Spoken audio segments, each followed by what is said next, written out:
Digital Key е сред най-важните и интересни проекти за екипа ни. За 4 години то успя да се превърне в голям ивент и да се нареди сред ключовите събития за идеи и технологии в Югоизточна Европа. Със събитието винаги сме се опитвали да стоим в пресечната точка между технологии, иновации и вдъхновение и да привличаме едни от най-интересните умове в технологичната индустрия. Тази година решихме да добавим голяма доза фън към събитието и преживяването и да доставим билетите за конференцията с дрон. Казвам се Симеон Янчев, основател съм на Роботев. Имаме магазин за хоби електроника и също така разработваме различни интерактивни проекти, устройства, а също организираме и курсове за обучение. Работим върху няколко проекта в момента, включително един много интересен проект за Digitalk. 5 човека, които са си купили акредитации за конференцията Digitalk, ще ги получат доставени с дрон.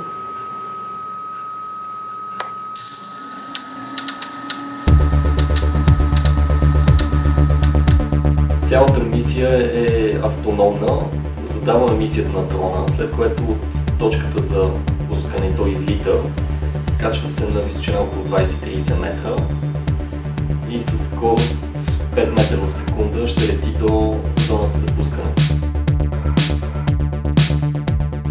През мобилното си устройство хората, на които ще бъде доставена акредитацията, ще могат в реално време да наблюдават как дрона се приближава към тях, за да им донесе поканата.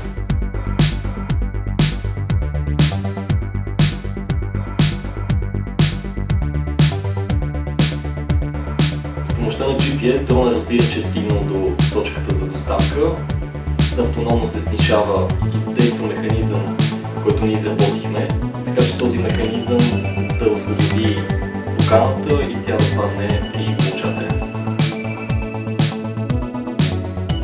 След като пусне поканата, се връща сам до точката на излитане и се приземява сам. Другото интересно е, че самата доставка с дрон ще бъде заснета от друг дрон, който ще придружава дрона за доставка. Вторият дрон ще бъде управляван ръчно с дистанционно, така ще подбереме маршрута, че да е максимално безопасно и за дрона и за хората, които биха могли да се движат долу по земята.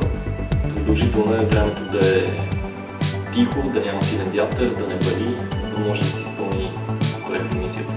Надяваме се нищо непредвидено да не се случва.